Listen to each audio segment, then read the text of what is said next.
All right, friends, I think we're going to get started, if you don't mind.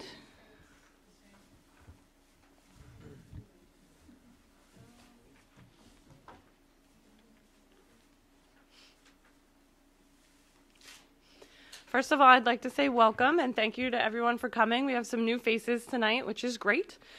Just wanted to take a second to thank some of our district staff who are here tonight. So we have with us John Walsh and Brian Marshall, who are our guest speakers for this evening, and they're going to be talking about social media safety. So we're really excited to have their presentation tonight. And we are videotaping it, and we will post it online, and we would like to challenge our online viewers to have more than 270 views. That's our highest number of views from meetings this year, and last year our highest number of views was 1,000 something. So we need to get those views up. So spread the word, have parents click on and watch this later if they couldn't be here tonight. We know this is a busy time of year. And then Jeff Helrung is here from Jeff Helrung is here from our school board, so we're happy to have him here. Justin Webb is here, our director of technology. Kim Vandermoren is here from communications, and Ryan Dudowski is here from technology to help us in case we have any tech problems tonight. We have all kinds of tech support tonight. It's really great. And also just walking in the door, not to put her on the spot, is Devin Layton, the assistant principal of Patton Middle School. She went to see the debate team, she said, so they're doing a great job. I wondered what all the school bands were for today. I missed the announcement. Just some quick reminders. Our next meeting is January 11th. We have Andy Faust, who's coming out from Sweet Stevens, Katz, and Williams law firm to speak to us about a parent's role in the IEP meeting. So that's going to be a great topic, and we're happy to have an outside speaker come in. So make sure you mark your calendars for that from 6 to 7:30 here on January 11th. One other reminder, just make sure you're checking the website. We are trying to keep that updated for you. So the homepage is here with all of our meetings scheduled. If you scroll down, which I'm having trouble doing on this fancy computer. Uh-oh, it's not liking me. Did I mess it up? Yeah, probably like Oh, no. Here, help me. Yeah. Scroll down. There we go. Keep going. Oh. There we go. There's a list of our upcoming meetings for the rest of the year. Also, we're still, now it's working for me. We're still posting our community resources, which we're hoping is a big help for you. So anything that comes up in the news, upcoming meetings and things, we'll post here for you. Oops. Uh-oh, how did I get onto that? I don't know. That's how you switched over to the other. Sorry. It's okay. Additionally, all the speaker series are still posted up there. So if you missed any of the past ones, we had Understanding the IEP processes in September. In October, we had, what did we have in October? Dr. Al Friedman came out to talk about talking to your kid about their differences, their disabilities. And then we did have a gifted session last month in November, if you had any interest in that piece. So I think I'm going to let these guys take over and talk about social media safety. And you can ask questions throughout the presentation, or we'll also have a dedicated time for questions at the end. Absolutely. Well, thanks for coming out. My name is John Walsh. I'm a technology teacher at Patton Middle School and tech specialist.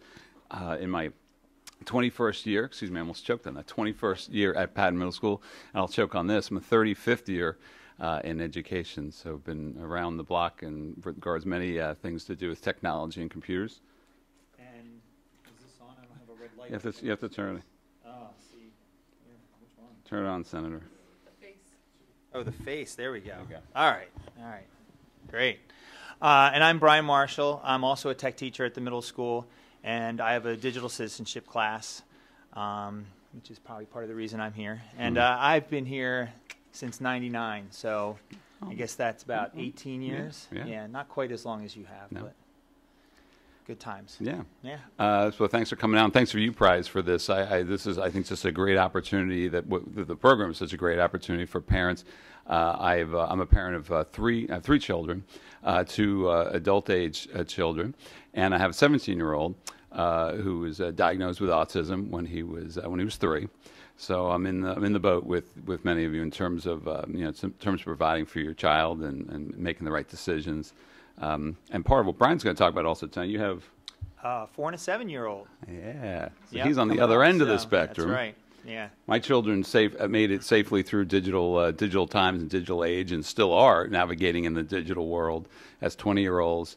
And Brian's story On the way up. on the yeah. way, so can commiserate with what you guys are probably going through as far as with your children.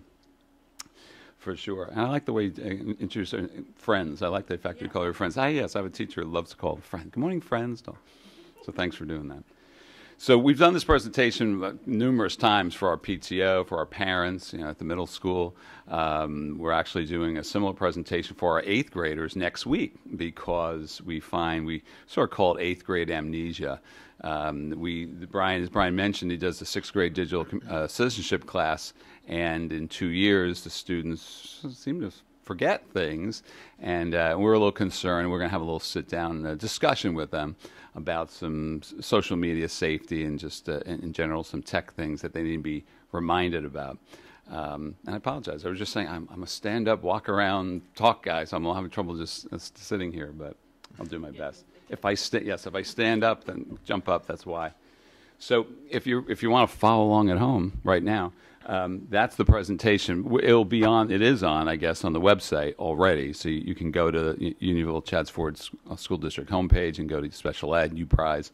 But if you want to go to it directly, that's the web address, bit.ly/U-PRISE 12/17, December 17. But it will be on the website as well. So the first thing we want to talk about that we tell parents all the time is that, first of all, understanding, I think, what your role in all of this in the social media is to start, and kind of getting a sense, just like everything that we do. We know our kids. We know, especially the population of some of our kids, we really understand they're unique. They have different needs, different things that we need to address. So we have a very important role in this, just in everything else we do with them. Being, that with them in these times, talking about the internet, talking about computers and social media, we have to be there with them. So one of the things that the kids don't like to hear it, but parents still rule, and you have to take that approach. So there's going to be a slide later on that talks a little bit about the kids being tech comfy, tech cozy. The kids, we always think, the kids know it. They're so good with it. And we kind of in awe of seemingly what they know, but they're not really tech savvy. I'll say that even 20-year-olds and even older. We kind of mistake comfort for savvy. All right, we sometimes think, they can handle that. They play video games. So part of this is really still understanding your role in this and making sure that you realize you have a big part in this, and you have to step in and be a partner with it in everything they do. So simple thing, by establishing policies about computers, about devices at home, and as part of parenting, to say, and believe me, I understand this is going to be there's a lot of pressure, obviously peer pressure, because all the other parents are letting the kids have this phone or have that phone or even have a phone at all, or being able to use it at this time or that time, and what apps they can have. But you really have to decide what's best for you. You know your child best, and setting down those policies. We couldn't pass this up because we just both thought it was so funny. This is from a site called Common Sense Media that we like. There's not going to be, isn't it audio? Well, today, actually, I was driving to the grocery store, and I saw a dog. Oh, you saw a dog? I've got the worst computer for this. Put your phone in the basket. The basket's so crowded. We'll read. Just put it in. Oh, wait. Put it in the basket. I have to play this back because. Yep. All right.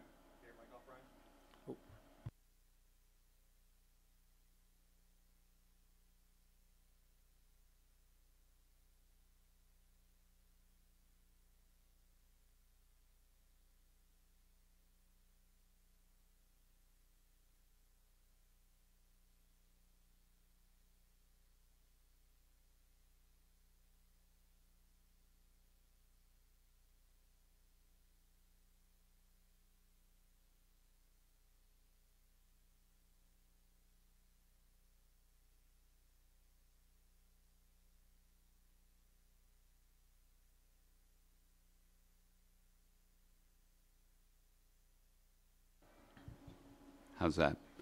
So, so again, just establishing policy. It's a simple thing like that, saying that these are times you're going to have the devices, these are times you're not going to have the device. Having it, at what time?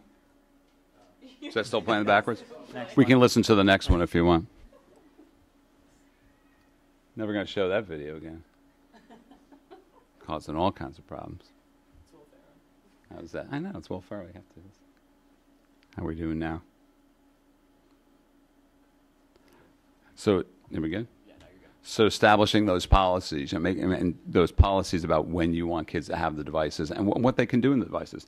We were talking a little bit earlier about things like, especially if you have an iPhone, right? iTunes and family sharing.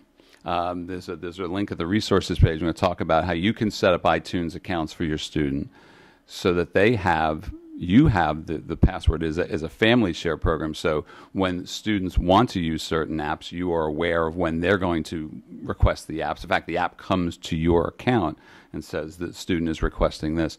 So all of those app requests come through your iTunes account.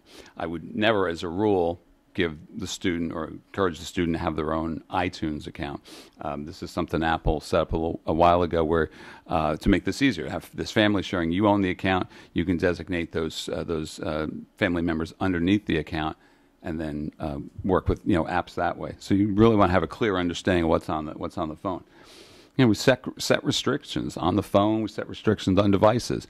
Both restrictions that are on the phone, parental settings, and on the phone. And we were just talking, and Justin and I were just chatting about. Although I haven't had a lot of great success in the past with it, but you talked about having really good success with third-party services like the one you said with Disney Circle, which is an app that you install. What's the cost? What's the cost of the?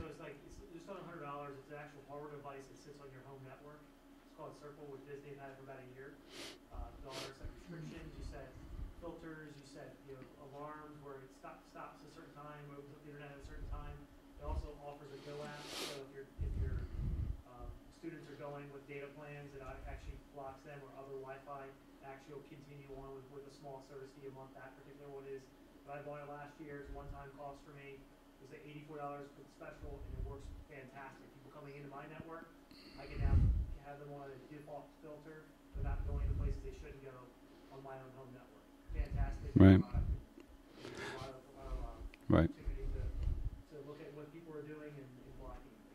Do you have any success with the Wi-Fi routers are working with the Verizon, Comcast to do sort of those kind of, because you see a lot about putting restrictions on the router, and they say, oh, you can do family settings. It's similar to that, right? Exactly. Or they open DNS, they have that too. But this one has been probably by far the best solution That's good to know. Yeah.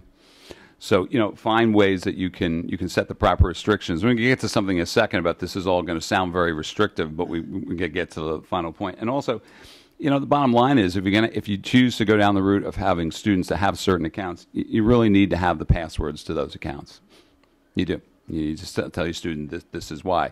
And part of what we're going to talk about, Brian will talk about in a second, you need to do this in a way that is a partnership with the kid, because as you can imagine, depending on the age, this is going to seem burdensome to the child to say, like, well, I don't want to do that. And you don't want to push them into areas or push them into, well, here's my account, Mom, you can have the password, while the child is creating another account somewhere else that you don't know about. So there's a certain amount of trust that has to take place to set these things up. But you need to have this. You need to explain why this is important. One slide, I just chose these two graphics we were talking about because we're back probably about 20 years ago when I started here. We actually did internet driver's licenses with the students. We put the kids through a program at the middle school. The internet was so new. It was such a big deal. We had, the deal was we were going to have the internet in a lab where students come in and we could use the internet in there. Couldn't use it anywhere else in the school. We're going to use it in this one place in the lab. And this was like such a big, the school I was at before, we had the internet in the library. There's a computer and you may use the internet computer. This was in 1990, 3 or 4. So we did this program with driver's license. What it made me think about in talking and sharing this conversation with the kids, it is like getting a real driver's license. You wouldn't say to the child, well, yeah, I hear everybody else is driving and you're only 13. Here are the keys. Go have a good time. We don't do that because we understand that it would be irresponsible for the child to be driving at 13. And also think about the process you go through with the child when you learn to drive. You know, you sit there with them, you take them out, and you explore and teach them as you go. Eventually, you take that little bit of, you back off a little bit, and eventually, they're driving on their own. We came up with this picture. I always use this analogy about the tricycle on the highway, and we actually found a picture, and we decided we think this was in Brazil. I think this was Rio. Some child got onto the highway, but because I use this analogy that the highway, the internet, and being on that place, it's 95. It's the turnpike. There's a lot of traffic. There are a lot of people. It's a fast-moving place. I don't think the kids see it that way. The kids are surprised. They think, "Oh, wait, the internet I'm on. What I'm doing, that's not." I said, "No, that is exactly the same place." And we wouldn't put the child out there on a tricycle. We would want to make sure we give them all the safeguards, and we teach them the rules of the road, and maybe for a while don't let them on that highway. But when I saw that picture, I said, yeah, that says it right there. That's the way we have to think about this when putting kids out there. I even said when talking about kids and making these pacts, these agreements with the kids. I'm a New York kid. I was born in Brooklyn, raised in Queens, and the big thing when I was a kid, my mom for me was to get to ride the subway by myself. This is Mom. I was only 13, so I want to go to Shea Stadium. And she was, "No way, you're not riding the subway by yourself." And it's those decisions, even same thing. We're talking about the kids, social media, talking about the phone. We have to approach this and say, "Look, we're doing this in your best interest. We're doing this to help you.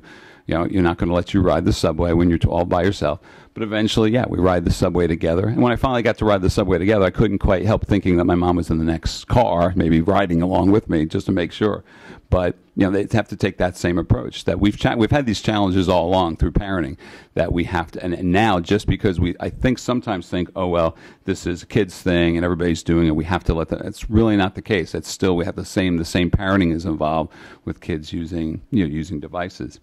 So Brian's going to talk a little bit about the fact. Oh, by the way, this is, and one of the things is a shocker for the kids, and is how old is old enough, and it's 13 years othat is by what all laws say. The child should be 13 to have Facebook accounts, Twitter accounts, Instagram, Tumblr. There is age requirements, and if you ask the students how they get around it, they lie about their age. They just lie as to what their age is, and it's seeing that. And I talk with parents about this sometimes, and they say, well, it's difficult not to let the child have, let's say, an Instagram account, because in 4th grade or 5th grade, other kids have the account. And again, I would still point back, if you need some evidence or you need something as a little pushback, to say, you really have to be 13. I go back to that driver's license. We don't throw the driver's license out the window just because, well, everybody else is doing it at 14. Yeah, you can start driving. Maybe we need to take a look at that. And that's, that would be restrictive by our count of what kids are doing. I think in our school and our classes at the middle school, I think it's pretty common for kids to have some of these accounts, yet, really kind of flaunting. Now, if parents have agreed to that and allowed them to do that, that's another thing. But then alongside of that has to be that guidance and that help for these, what I still consider to be little guys, as far as help in using these kinds of things. And by the way, we're going to talk about the fact that we're also big fans of these tools. We're also big proponents of how these can be used, that these are really, really good things. And also part of it is sending the kids out into a world later. If we just say no, no, no, no, no, at some point, 17, 18, 19, 20, they are there. But if we haven't talked about these things or haven't educated them about these things, we show them what they are, we're doing them the disservice also. So since Brian's kids are younger, actually, I switched this up. Oh, wait. Oh, you have a different version now. Okay. Yeah. I switched to, not on my version. Oh, okay. Yeah. You want to switch to not to your kids? If we could switch this one real quick. Because I was going to say, we're going so yesterday in my digital citizenship class, I just got a new group. And day 1 or day 2. The digital citizenship is 6th graders. Yes. So 6th graders. 6th graders. So on day 1 or day 2, I do a quick little survey. What apps are you using? So we just said 13. Well, this is where they are. So out of 65, 24 are using Snapchat. So that's 37%, at least a third. So they're already there. They're 11, 12 years old. A lot of them are there already. And one of the things I say the first day of class is that I'm not the app police, okay? As you probably know, most of these are 13 years old. But my job is to kind of help you navigate if your parents have, decided that you're old enough. But again, 13 really is, kind of what they thought. And, different children have different levels of maturity. But 13, I think, is a good place to start with. And they do want to know more. There's a lot of things they want to know about. On this side, it's what do we want to learn more about? And some of them are interested in Facebook and Twitter. They see the parents using that. But really right now, these are the two big ones. Snapchat and Instagram are where they are. So, if your child is there, we'll have some resources later as well about tips to kind of navigate those. And one of the things we're going to talk about, if we could go back to the go back to your to the one, yeah. As we were talking about this, and as I've been talking about with the students, I started to think about what is my plan for my kids. They're 4 and 7 right now, and one of the things I talk about in class is that things change so quickly that hopefully I'm gonna you're gonna learn some things through this class, but I'm hoping to learn a little bit from you too, because it's really tough to keep up with things. My plan right now is I want to expose my kids early on, but I want to do it in a controlled way. So right now, my 4 and 7-year-old have both used Snapchat, but it's through my account. It's with my family members. It's with, our cousins and things like that. So, but they get to see it and they get to see how we're using it and we're having some fun with it. But as we go and they kind of get more, they have their friends start getting things like that. My plan is to, I'm definitely going to set up that account when they're ready. And I will probably, I'm not sure. I know their friends are not going to want to, talk through my account. So, I got to figure out when that's going to happen. But when I do, I'm definitely going to be checking it. And I suggest you check it. I'm going to start with following friends and family members and, then adding in real life friends. But at first, it's only going to be people that I've physically met. Okay, so if you want to have a friend, you're going to have to bring them over so that I can, know who this person is. And then eventually, when I kind of think about introducing them to following people they don't know, my goal is to kind of find a common interest. Like maybe we're both interested in playing guitar or something. And then my approach will be, let's follow some people together so that we can, and maybe it's people we've never met, but what's the reason for that? What's the reason for following these other people? Is there a positive reason? Are you following them because, you want them to follow you? That's not a good idea. But if you have this real kind of interest in something and you can't get that information from someone that you know, then, finding that let me see, lost my thought there. Making the connection. But making that connection and kind of finding ways that we can do that together so that I can guide them. So if we're looking at a YouTube video and, we're going to come across stuff that's not appropriate. We've all seen that. But then we can talk about it. Hey, did you see this video? It's really cool. Yeah, did you see that comment that person made? What's your impression of that person?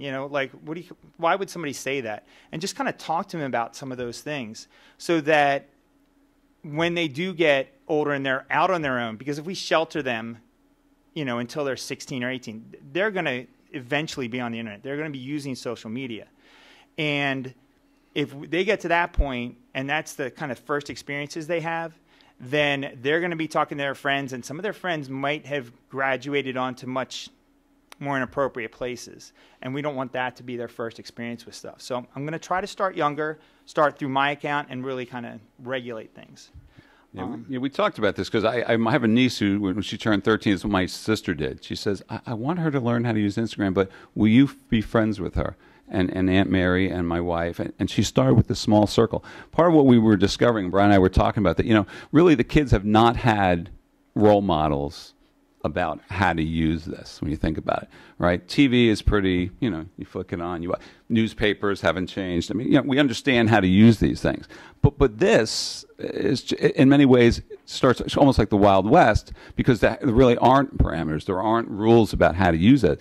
And if the kids don't see models, if we don't model this for them, they won't understand. I remember a couple of years ago, I on something I was doing with my class, I teach 6th grade computer class, and I put up my Twitter handle, and the kids were all giggling. And they go, you showed us your Twitter handle. I go, yeah. Well, and they're all like, which again leads me to think that to them, Twitter was this place that you go and say things you don't want anybody to see because I go, no, well, here's my Twitter account. They were like, oh, it's like, no, this is my professional life. I don't go a day or two that I don't find people through social media. Other teachers. We went to the AMLE conference in Philly last week and met some people, some teachers that I knew that I made connections with in person. It was awesome. So there's all these great uses, but the kids don't. That's how you use it? I go, yeah, that's how we use it. So if we don't give them that idea that this is the way people do use it. Now, again, they have plenty of poor role models. We have, celebrities and sports athletes and even elected officials who don't use it in a way that's always, you would think that's really not a good idea. But maybe they don't know either, So we have to really give them models for how this should be used, what's the right way. And we thought this was really a nice way to do this, where we ease them into it in a way that we can say, yeah, this is a great app. Instagram is a fantastic way. If you're a photographer, if you're someone who really, really wants to talk about things that they see through a lens and communicate, it's just a fantastic tool. There's so much to that. But in a way, it becomes other things by whatever they don't know, so they choose to use it a different way. And it's often such a poor way. Where do you want to go to next? Because we kind of went backwards there. Yeah, we can keep going. So, want to talk about where the kids are? Yeah. So what are the kids doing Here's now? your quiz for today. Here's the quiz. So our first one up here on the left is what, everybody? At the top? Facebook. Okay, second one. Twitter. And? YouTube. Okay, that one's pretty easy. Pinterest, right? Pinterest. Now, here's the real challenge, because this is a lot of the things that they're into now. So the first one here? Instagram. This one might be tough. Okay, Musically. How about the third one? Yeah. Don't know that one? Well, they're there. What does it look like? Mm-hmm. A cup of coffee. I wish it was, yeah. Maybe a red Solo cup. That's called House Party. And it's, yes, House Party. And it's basically a group chat. But there's a number of them there, and that's a growing one. And, it's not necessarily because it's called House Party doesn't mean that they're using it for bad things. But there is that potential for that to happen. And then finally over here we have Snapchat, which is also one of their favorites. And then they mentioned, it goes away. Well, yeah, the snaps don't really go away when you take a photo. And I think you've probably heard that before. But sometimes they don't realize that. Right.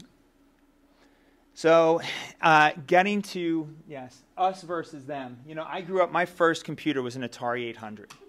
It had a 5200 baud modem that was this awesome thing that I could connect and look up. I think, I don't remember what it was called, but you could look up classifieds and stuff. And we've come a long way. We grew up with phones and letters and TV and radio and typewriters and this stuff called traditional media. And, of course, one of the first words when we talk about traditional versus digital media, that first day of class, I say, so what do you think of when you say traditional? And they always go, old. Yes, it is old. That's what we grew up with. It hasn't gone away totally yet, TV, radio, newspapers, but they're growing up in a totally different world. And that world has, there's a double-edged sword. There's all this awesome information out there. And there's all this information out there. And, they're growing up and they have to learn a different set of rules and a different set of kind of ways to navigate all that information. That information came back in our days, okay? It came from a very small group of people. Your newscasters, your book writers, and things like that. Your authors, book writers, authors, yeah. Yeah, book writers. They write books. But, but now anyone can be that person. Anybody can post a video that could have 1 million views the next day. Could write an article, write a blog post. And there's very good things there, but then there's also some not so great things. So we have Xbox Live, texting, Instagram, Snapchat, YouTube, Dub Smash. Not quite as popular, I think, anymore. That's where things go quickly. You'll notice Vine has a line through it. Vine is dead. Mm-hmm. I think you can still see the old ones, but there's no more Vine. But it's just changed so many things. Lot of opportunities for great things and also to get yourself in trouble. We saw that one, yes. So Instagram and Snapchat are two of the places where they are. Those are always the two highest. We put in some links there in case you want to, if your children are interested or already using those, There's a lot of great links there. Some of the things that they'll mention there are, just things like be kind and respectful. It'd be a great place to kind of start. If you want to, get one of these apps and you're thinking about allowing your child, start them with that safety, tips and resources. Maybe give them a little quiz. Make sure they understand some of these things. Remember, anyone can take a screenshot of your snap, okay? So it's not something that just disappears.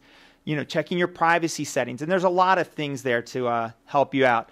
And also, yes, privacy settings, who can contact me, making sure, and that's something you should also know as well. Shouldn't be something you just send them off there, okay, look at this and, set it up. You need to be aware of these things. You need to maybe, get your own Snapchat account, get your own Instagram account, so that you learn how to use them and you learn the different things that they can do with it, can't do with it, and, maybe have a little fun with them as well. So one of the big things that Brian talks about, we both talk about, and the digital citizenship class came about maybe 5 years ago.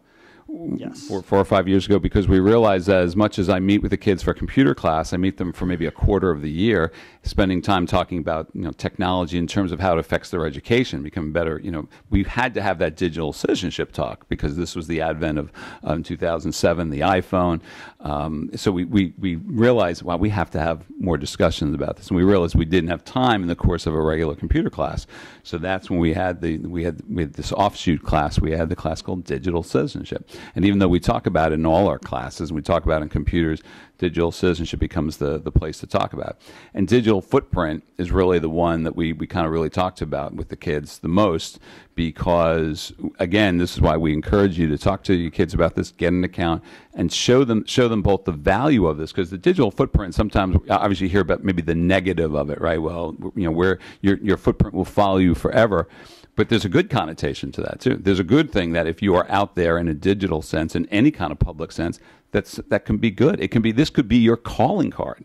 This could be the college app. This could be me going to the college, the entrance. Before I even get there, he knows me because of my presence on social media. Maybe the next coach I meet or the next team I want to join. Oh, yeah, because you are out there in a good way. Not in unfortunately the bad ways that we often talk about with digital footprints. Yep. And that's right. You like to use that one in the class. So everybody close your eyes for a second. What? We're going to take you somewhere nice and pleasant on this cold winter day. This wasn't in the slideshow. This was not in the script. Okay. Yeah. So think about walking down the beach. All right. The sun, the sand. All right. When you turn around, what do you see behind you? In the sand, your footprints, right? Okay. Open your eyes for a second. And I do this with the students as well. And the next thing I say is find your favorite destructive tool, the thing that your parents will never let you play with, the chainsaw, the jackhammer, whatever it is, and then destroy that picture, because that's not what digital footprints are like. If you look at the picture on the right, footprints set in concrete. Okay, over time, those footprints might lose some detail, okay, but the majority of that footprint, you'll still know somebody was there. When you go online, your history, even if you delete your history from your device, it's going to be there. Maybe it's on Google's server, maybe it's on our server as you're traveling, internet traffic is traveling in and out, but it's going to be there. And it's hard to get rid of a lot of that stuff. So you have to be really careful about where you step online and make sure that you're not going to step somewhere that's, going to get you hurt or get you in trouble or whatever it is. But taking steps, there's a lot of good paths. There's a lot of sidewalks you can go down and get you to these great places. But at the same time, just being aware. Mm-hmm. Absolutely. So we, and this is the slide I like to use sometimes with the tech comfy, tech savvy thing. So you tell me about these, and these are true student accounts, right? So a student that we came across on Instagram, right, has, that's nice, how many, 24 posts, 1,764 followers. Now I'm thinking, now what sixth grader knows 1,764 people? I had a claim of 1,000 today. Oh, there you go. Yeah. And following 905. Now, here's the problem. There's a couple of things that in terms of what message we're sending here. This is the message that kids often send to me, and then you should take this back and think about this with your own kids. They say, "Oh, it's okay, Mr. Wallace. My account is private." And I say, "All right.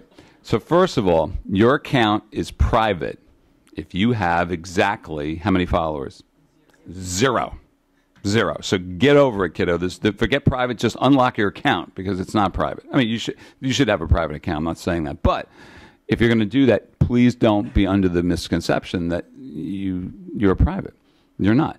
I have too many instances already. We've had a couple this year where students on Instagram have private accounts, but chose to follow another account that's not private, and then the student with the private account posted something in a comment on the photo of the student, who was anonymous, by the way, and it wasn't really a good post that the original student made. And when I talked to the kid, I said, "Dude, so how did you see that?" I go, "Wait a second, you understand how this works, right?" And they don't really. They don't really understand. These are the things we need, and this is why that little trial period with mom and dad and the family really helped them, get this. That post is everywhere, and because that account was actually happened to mention Patton a lot, it actually got recommended to me and a lot of other Instagram users because of the way the sharing works. Oh, you like Patton? You might like this also. I didn't, because the account wasn't very nice, but these poor students were like, what? Because they, with their private accounts, were liking and following, and they just didn't get that. And they said, now you are next to the person you just held the gun for the bank robber as he was tying his shoe. I mean, you're just standing there and you're an innocent bystander, but you shouldn't have gone there and you shouldn't have posted there. So, this is those kinds of things. 1,700, no. And as Brian said, you may think that's private, but let's say in a case where you think, well, I'm going to post something, what's to keep that one of those 1,700 people to take that post and then repost it and reshare it with many, many other people? So again, laboring on that misconception about what privacy is, and it really isn't. And that's a biggie. I always bring this one up too because I feel bad for this poor girl. I live this coach Mike Patton. I don't know if you remember, a couple of years ago, was coach of the Browns. He was interviewing for the job. I don't know who'd want to be coach of the Browns, but see, I said the same thing. I shouldn't be knocking the Browns, but this poor girl's daughter said on Twitter, it's writing to her friend and said, yeah, it's a possibility. He said the interview, meaning her dad, went well, and he's going back for a second. It's the Browns, but hey, still pretty cool. And the poor guy, in the midst of his interviews and in the midst of press conferences, Coach, what do you think about what your daughter said about the Browns? And he's going, what? And when he went to find, and the daughter, of course, is in tears and now tries to delete the tweet. And she didn't do such a good job because we're looking at it now, and delete the account because she was mortified because she had said this thing just in her mind, to a friend, or just but being the very public nature that Twitter is, right? You're posting it for people to see. It turned around and kind of bit her in the butt and kind of didn't harm her father. He got the job, but that's, again, those ideas that we think that kids are, the daughter of the Browns, yeah, it's a bad mistake. But again, not understanding that the way it works, and again, we talk about adolescence. This is a college age student. We talk about adolescence and all the brain development things we know about, especially the kids that we talk about special population. That these, to navigate these waters is very, very difficult. To realize, wow, that just went out to more people than I thought. So I always like to tell parents to make sure that the kids are not as savvy about the tech as we think. They feel comfortable with it because they're not afraid of it, but not so savvy all the time. So what I like to say to kids also is, and this goes for parents too, I would never ever feel uncomfortable about handing somebody else my phone, more or less. I mean, obviously there's maybe some things when you have some phone numbers and stuff, but generally speaking, and kids are always aghast. It goes back to that thing about me showing their Twitter account. Kids are like, you give me your phone? Like, they would never part with their phone. And it begs the question, what do you have on your phone that you're worried about? Because what's on this phone, I tell them, is already connected to the internet. It is being backed up by Apple, right? Perhaps if you're doing iCloud backup, you may have photos on Google Photos. It is in so many different places already. Traffic, I guess you could say, is being seen by Verizon, by Apple, by AT&T, whomever. So that idea that, well, why would you have anything? Not to mention if you put your phone down and let it unguarded and someone could pick it up and suddenly, your life is going out to the internet as well. So, we want to treat them give the kids the idea that this is not something that you would never want to just pass along to somebody, right? That notion that you have things you don't want other people to see. What are you doing? What are you saying? What are you texting? it's unrelated to kids, but it was a great Fresh Air NPR this week. There was an article, and they were talking about it was about infidelity, but the person said it's never been a greater time to be unfaithful, to have affairs, but it's also the worst time in history to keep secrets. And they said the way that people treat that phone was incredible in these situations where people were being unfaithful, but yet it was documented left and right here in the form of text messages and chats, and it was like, what are you thinking about? So it's not a private place for messages and photos. It is a very, very public place right there, and we have to sort of get that across to the kids. And this has happened before too. When I was a kid, the big deal for seeing my sister's diary, was a big deal. Can I get in and see the? Well, where is that diary going after that? Except maybe showing it to some friends of mine after that, but it's not going beyond that. If we treat this in that same way, this sort of secret locked up device, it's really not that, and we run the risk of things like this happening. So the old posting question. Go ahead. Yeah. So one of the things that we talk about in class, and it usually comes. I'm thinking about his daughter and thought she was texting somebody privately, and one of the things we talk about is class, well, how many of you have ever lost a friend over something? Well, what if you had sent them something and then you decide, I'm going to take that private message you sent me, and then send it to somebody else, and then they're going to send it to somebody else, and you get mad at each other, things like that, because that happens all the time with kids.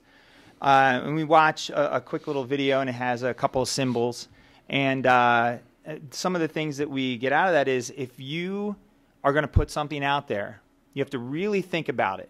And there's 5 questions I want you to think about. The first one is, am I okay if someone saves a copy? So there's a copier that represents that.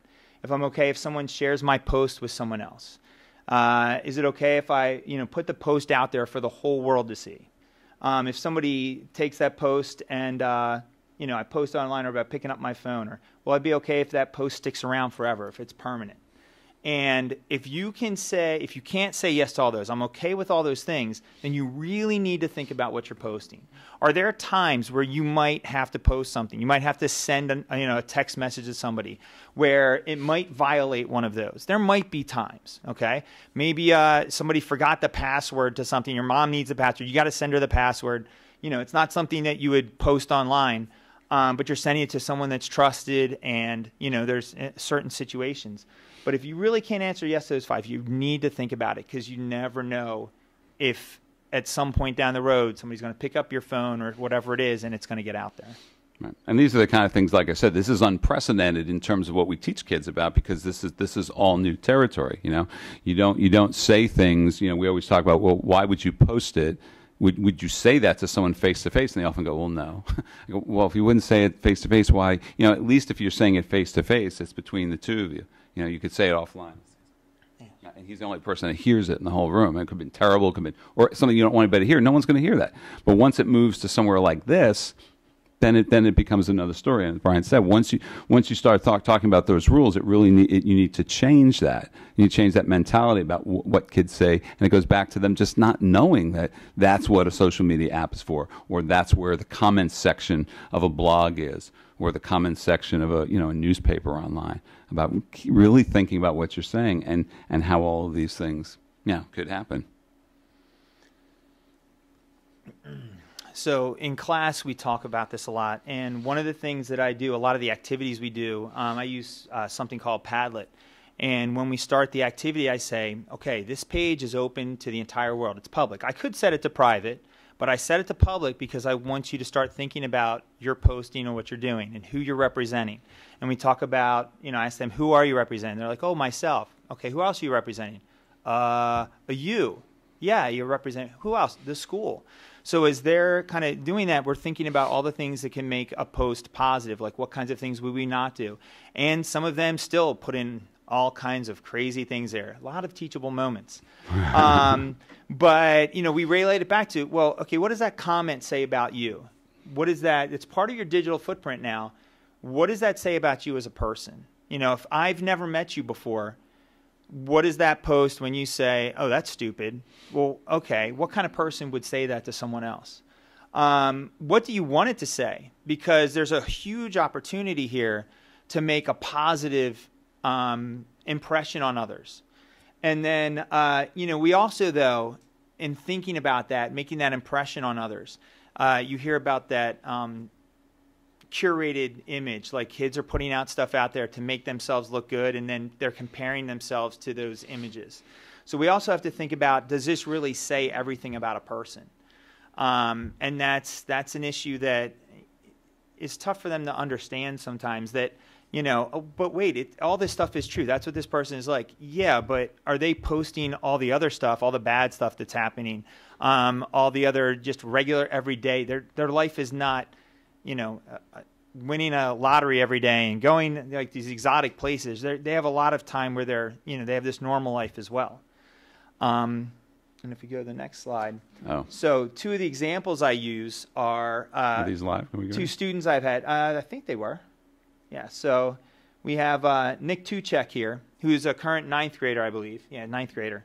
And, one of the things we do, I say we're going to become part of the invisible audience. And the invisible audience is all those people out there that can see your digital footprint, at least the part that's maybe visible. There's parts that are not visible to the general public, like, what's on the school server. Okay, that's only visible to a very small invisible audience that maybe you don't know that they're looking at your information. But to the general world, we have things like this. And Nick is awesome. He's like, I had him the first year, and he shared his digital footprint, and I've used it every year since. He's like actually broken 2 world records. He's raising money for different causes, and it's just a great example of the positive things. And we talk about how this is going to help him. He's only in 9th grade now, but how could this help him in the future? And we go, we talk about, well, if you just met this person, how many of you ever Googled somebody you just met? And some of their hands go up. And what kind of impression would this give you? And we talk about, you've never met him before. What are the characteristics you would use to describe him? And they're like, oh, he's conscientious, he's a hard worker, he's athletic, and all these other things. And they're all positive. And then we have another student that I had a few years ago. Right. And we'll go to Owen. And we talk about Owen, and one of the things that he has here, he was actually on, what's that one? Oh, Chopped Junior. Yeah, he's a chef. And we talked about, like, look at this stuff. Now, this was public. He has a public page, but why would he have that? And we talked about, he's using it to promote something about himself, but he's not sharing all his personal stuff there. Okay, so he has this private account too, where he shares personal kind of family things, but then he has this other public account, and there's a good reason for it. He's trying to share what he's doing with cooking, and he's trying to get exposure as a chef and things like that. And now he's actually doing like TV, and he's on IMDb, the Internet Movie Database, and things like that.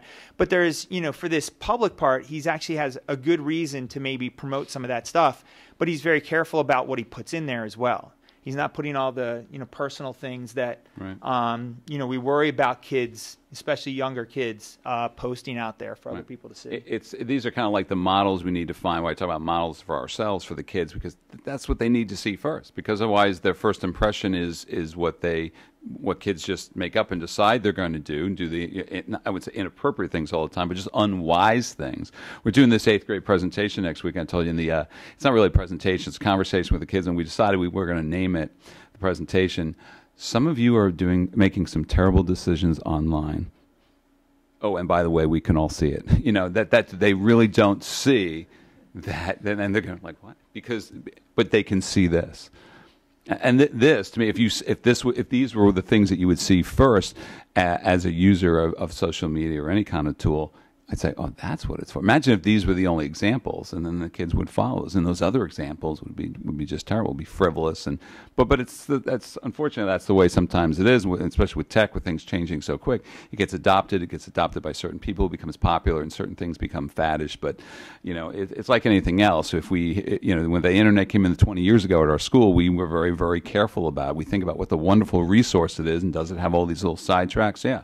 People get hurt and injured on highways every day. Do we stop driving highways? We find the right way to do things with these tools, but these are fabulous, fabulous examples to hold up to the kids and say, that's how you do it. That's what you want to be seen as. That's your calling card for your next step.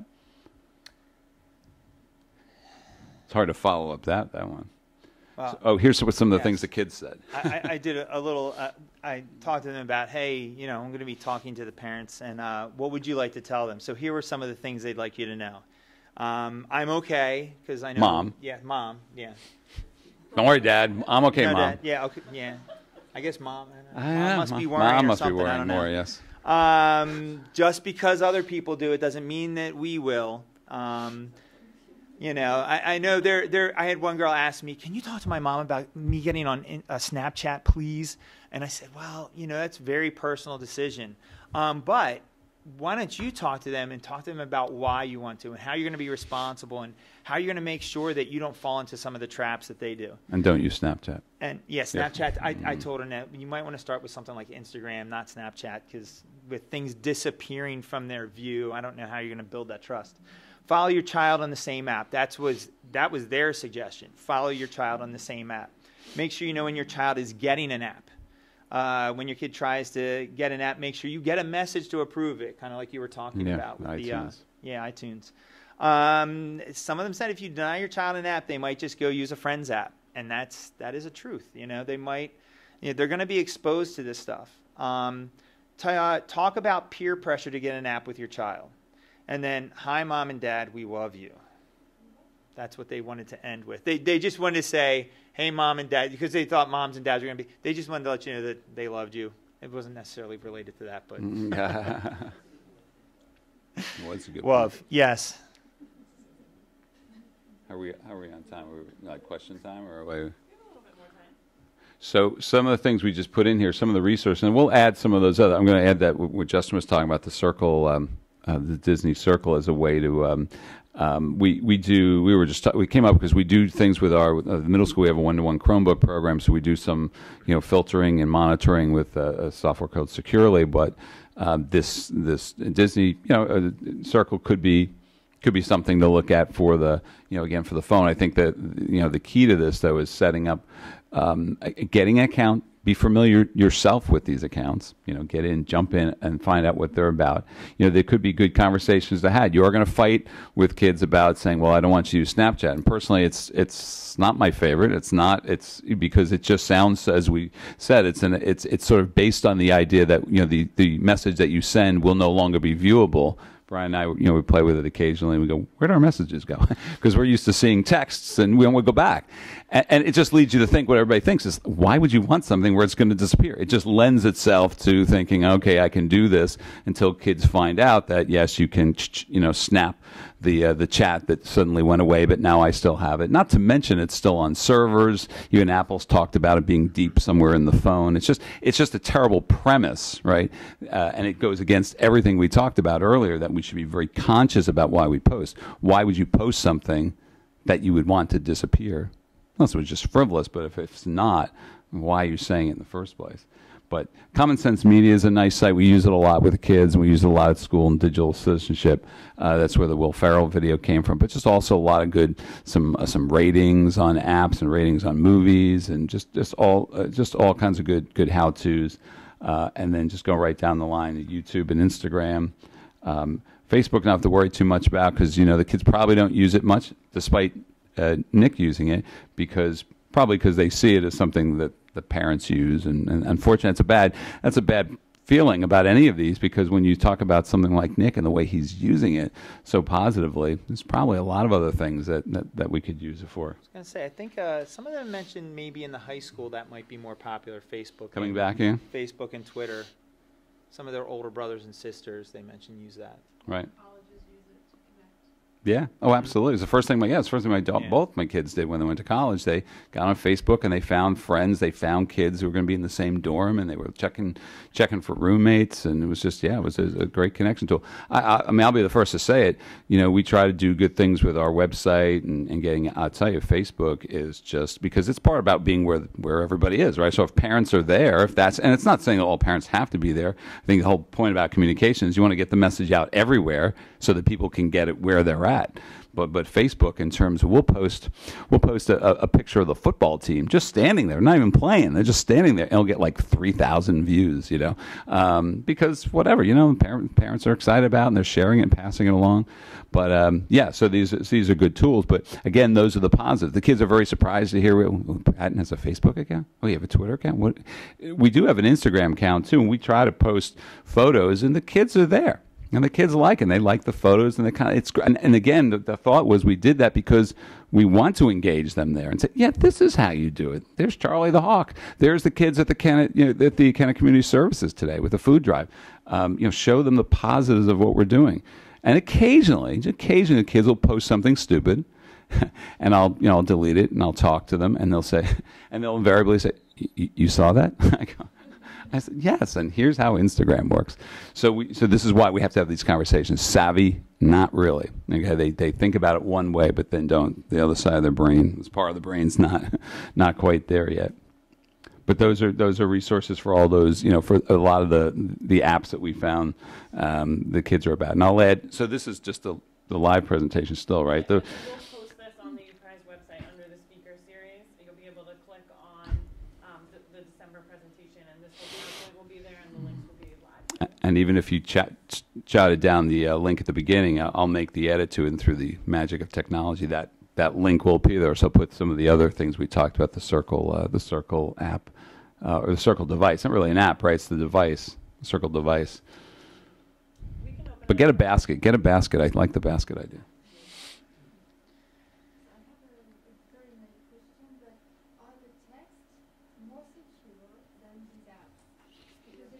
The text. So like text messages, phone text messages. Well, it's the same issue again, because and this is one of the things too, right? We want the kids to have the phone for a lot of reasons, and parents always say, because I want to call when practice is over, I want to be able to text my mom, everything's good, whatever. But no, I mean that's that same issue. If you're texting back and forth with you, that's not a problem. What I would discourage the kids from doing, thinking, well, I'm going to text a friend and say something totally inappropriate or share an inappropriate picture, and somehow they'll think that's okay. And it's not, because again, anybody who lays their hand on the phone is going to see that. We've had, again, the same thing has happened where a parent will bring a parent will come in and bring the iPad that this other child they're talking about sent my child this text, and it's, maybe it's just rude or whatever. And when we bring the other child in, they're flabbergasted, like, well, how did you see that? Well, there's just that misconception about it. They think it's like going personally to this. I said, if the mother picks up the iPad, you're going to see those text messages. So I don't know if the security in terms of, I just think, again, it's just the notion of not putting into a digital form, sending anything that you wouldn't want. Yeah, I always say we wouldn't want mom to read,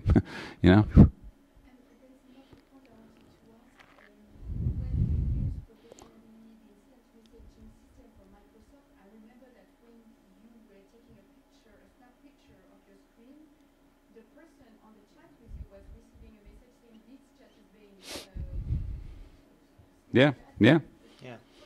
Mm-hmm. You didn't get. Yeah. Yes, but if I take that phone and then take a picture with my phone, they'll never know. Yep. But when I said I took the snap of did you get a message that I took a snap? Is that something you have to turn on and off? It's in the features that you have. Check Snapchat lately. I'm sorry. I screenshotted one of the photos he sent me. But yeah.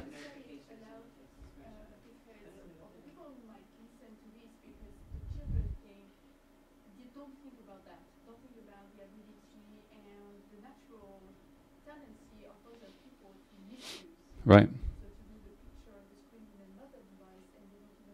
Right. Right.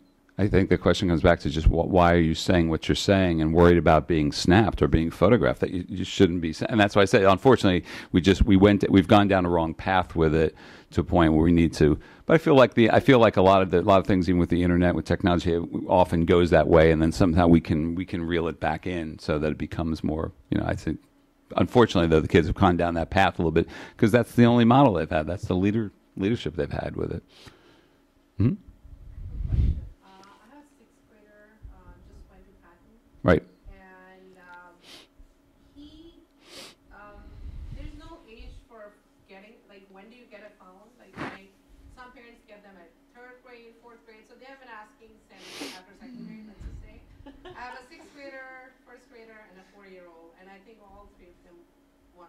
Right. Anyway, he started passing, and he was dying to get a phone. We had an old phone in our house, iPhone 4, which didn't have a service on. It was just basically just turned on, then Right. you get a turn. So he just wanted to get that on, and we said, okay, as long as there's no service. And I mean, I was a little worried about him using the internet at school. Mm-hmm.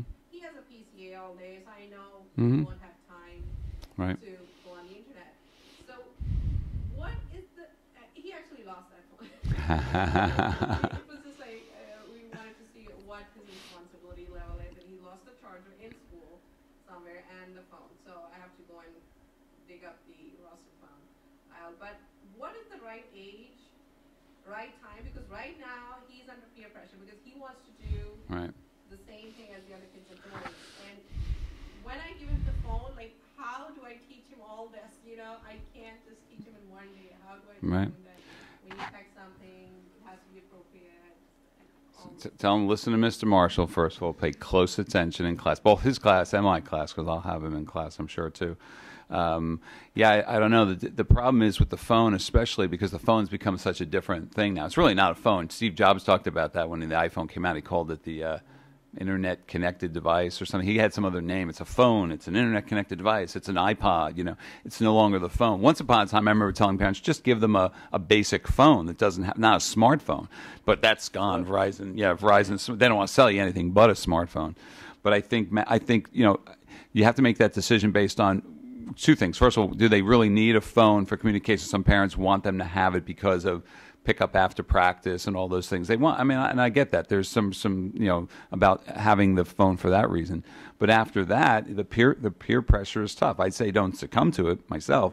Put the apps on there that you want him to have and have access to. But I'm not a big fan of just giving in unless you then say, all right, but I'm going to then employ some sort of another kind of a monitoring or tracking system, or using like iTunes Family Sharing, where you say, okay, what apps would you like? Have the discussion, and I will allow you to have those, but not the ones that he wants. And I'd also play the age card too. I'd say, I'm just following what is appropriate. You need to be 13. At 13, we'll have this discussion again.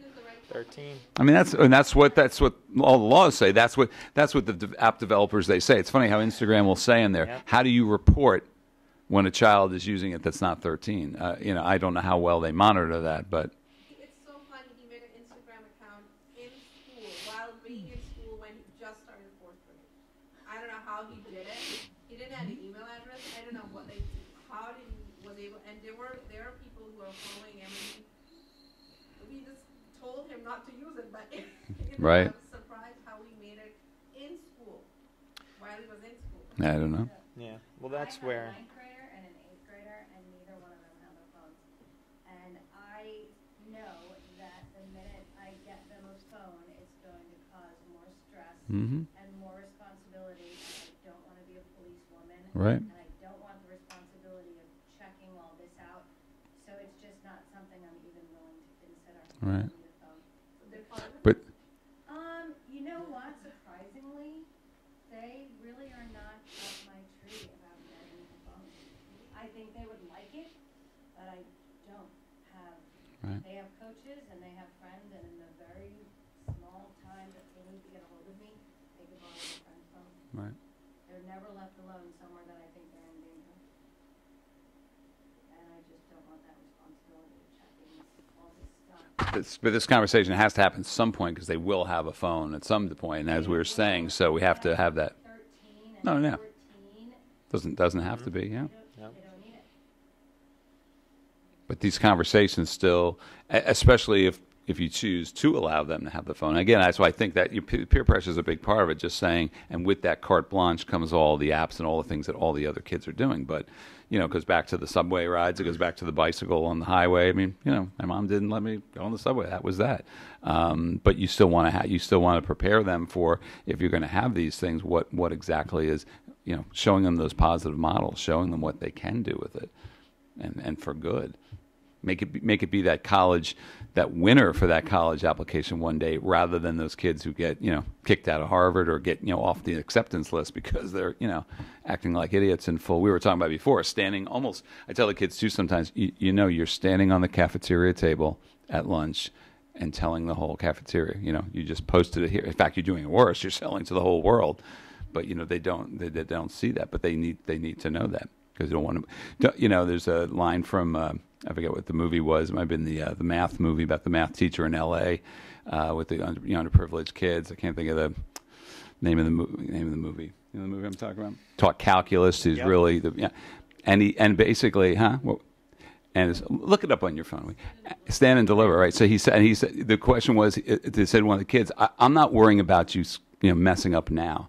I'm worrying about you messing up the rest of your life. He was worrying why we so hard on him right now. It's not now I'm worried about. It's later, and that's the same thing. You want to protect them now, but then you also want to give them something. Hey, it's also later. So even the choice of not giving them the phone is partly that, saying like, we're going to do this for now, and then we'll go the next step later. Yes.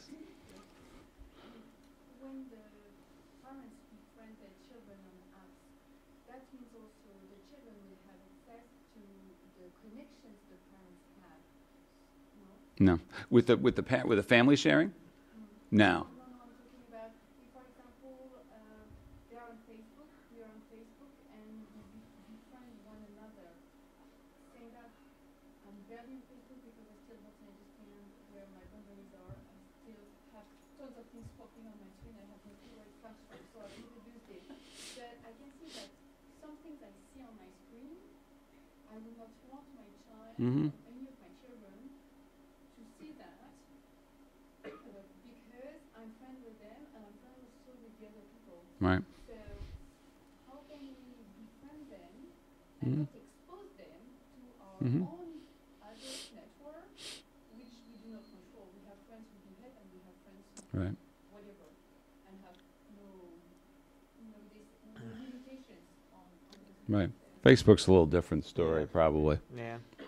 Some of that, I don't know if there's a setting where you can control if they, where they can just see your posts and maybe not those that are connected in other ways. Right. Some of that's a teachable moment where, hey, look, this friend, didn't say something very nice, and they're going to be exposed to it at some point. If they're looking at YouTube or something or looking through the comments, at some point they're going to be exposed to that. And just using that as a teachable moment to say, this is not appropriate. This is not something that you should be doing, or you got to protect yourself. So. But it's in the settings. It's the relationship you establish with the person. Every person you friend, you can establish levels of, what visibility in terms.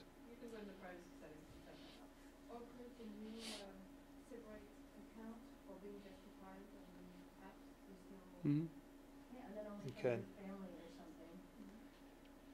We'll do How old's your child? How old? Oh. It's not under control. Okay. The oldest is 16. Okay. And I have no idea what he's doing. And he has so many devices and so many addresses. We started with that about it.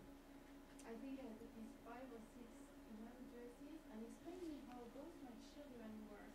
My eldest are 16 and not even 15. How did they manage to be on LinkedIn, right? And what interests they could have to be on LinkedIn.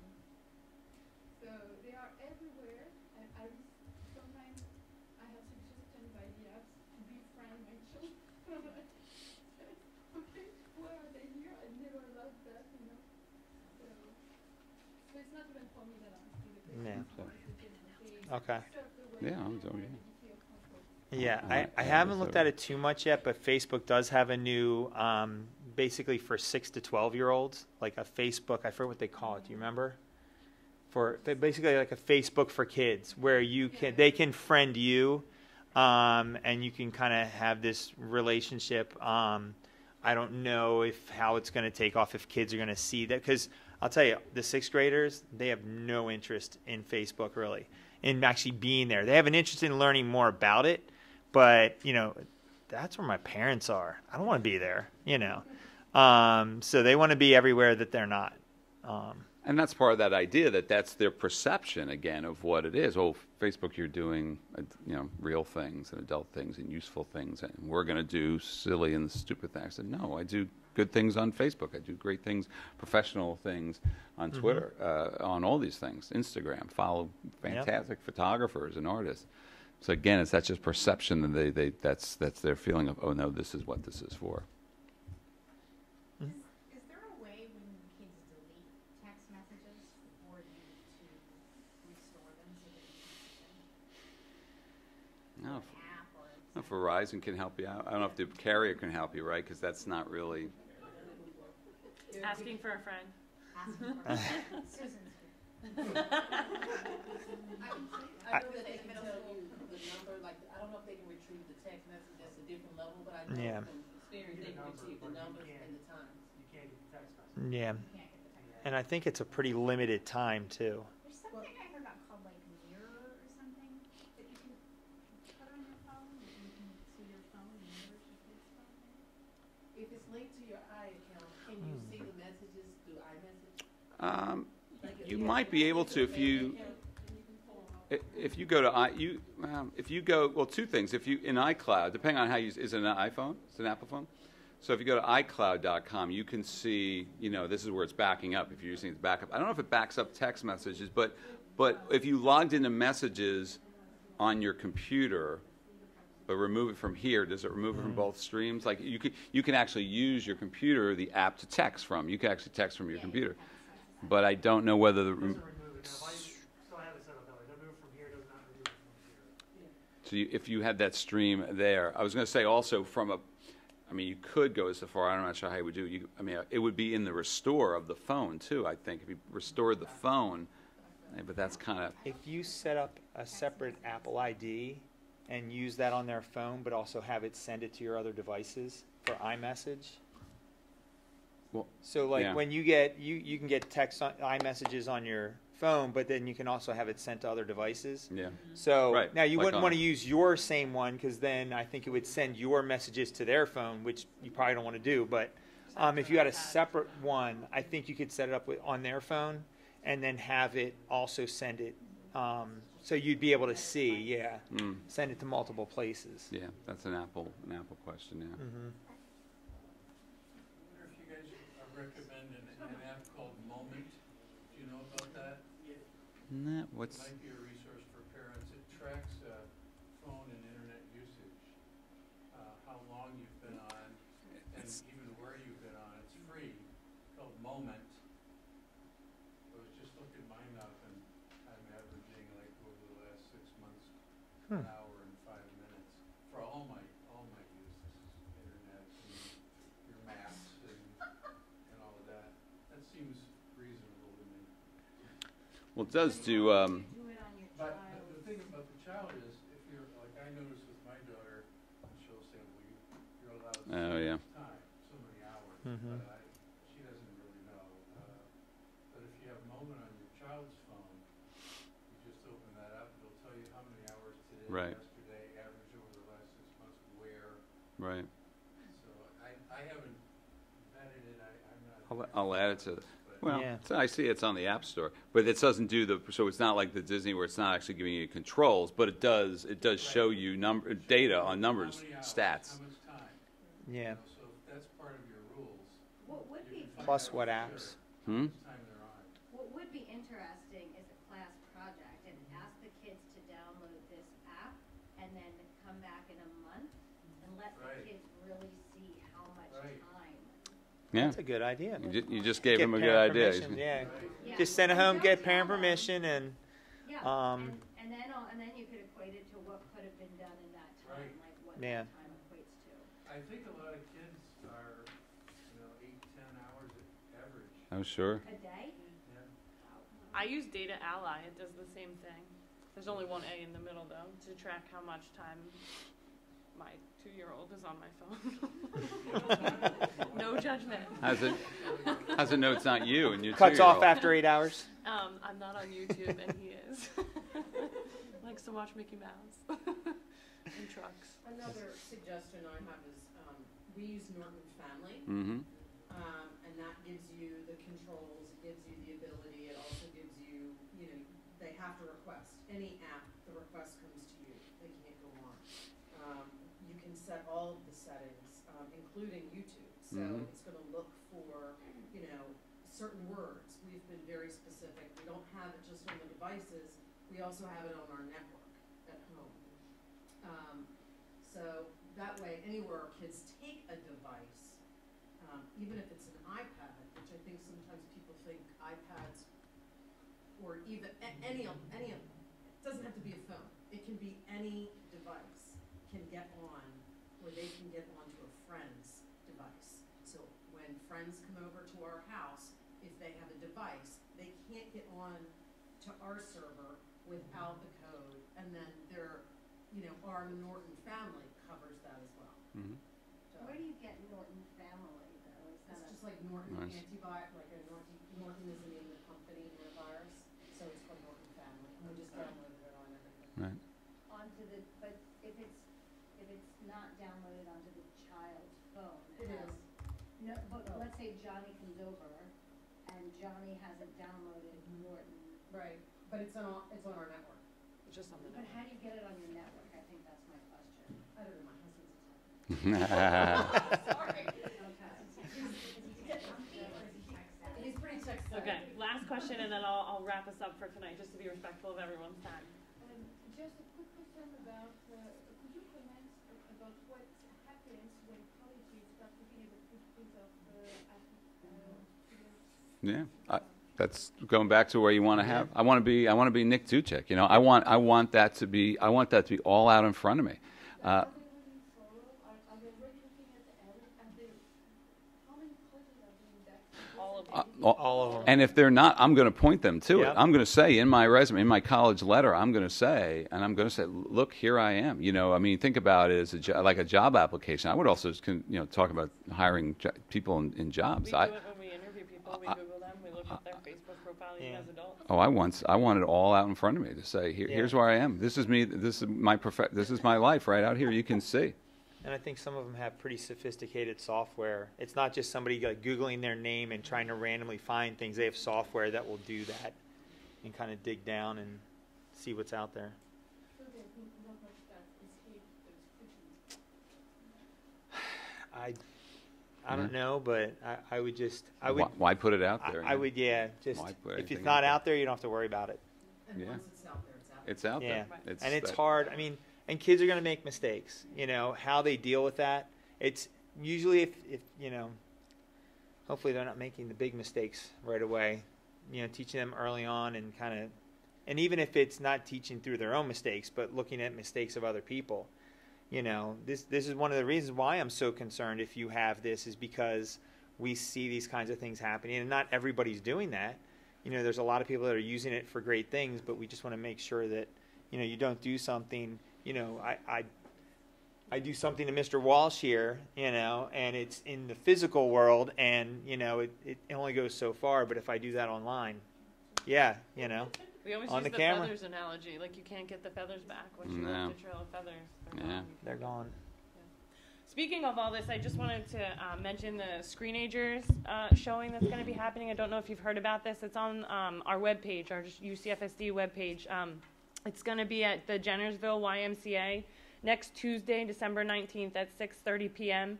We're working with Avongrove School District, and Screenager, you do need to RSVP, and there's a link on the webpage if you're interested in going. But it is, and there's a trailer there. I think there's a link for a trailer there that you can watch, but it's all about how this age of kids is just addicted to screens. So it's an interesting perspective if you wanted to watch that. But There's that moment out. it is a 10 and up. The Yeah, moment out. it's How appropriate addicted for are children Yeah, 10 and really. up if you wanted to bring your kids. 6:30. Do you know how long the film is? I think it's about an hour and a half. Hour and a half. About an hour and a half. Um, Jennersville is a little far. It It's about 15, depends 20 where you minutes from live. It's like 15 minutes from here. Yeah. But it's really dark. It is dark. It is dark. Whatever you like, Um, it's not there. I'm Steven. Yeah. So I just want to thank everyone for coming out tonight. I know it's December and a busy time of year. Thank you, John and Brian, for this awesome presentation. It's an important topic. And I also wanted to do a shout out to the high school NHS students who are babysitting for us tonight, volunteering their time. Please take snacks. Like I said, our next U-PRISE meeting is January 11th, all about the parents' role in the IEP. And I encourage you to say hello to your neighbor before you leave if you have not met someone new this evening. Thank you. Thanks. Yeah.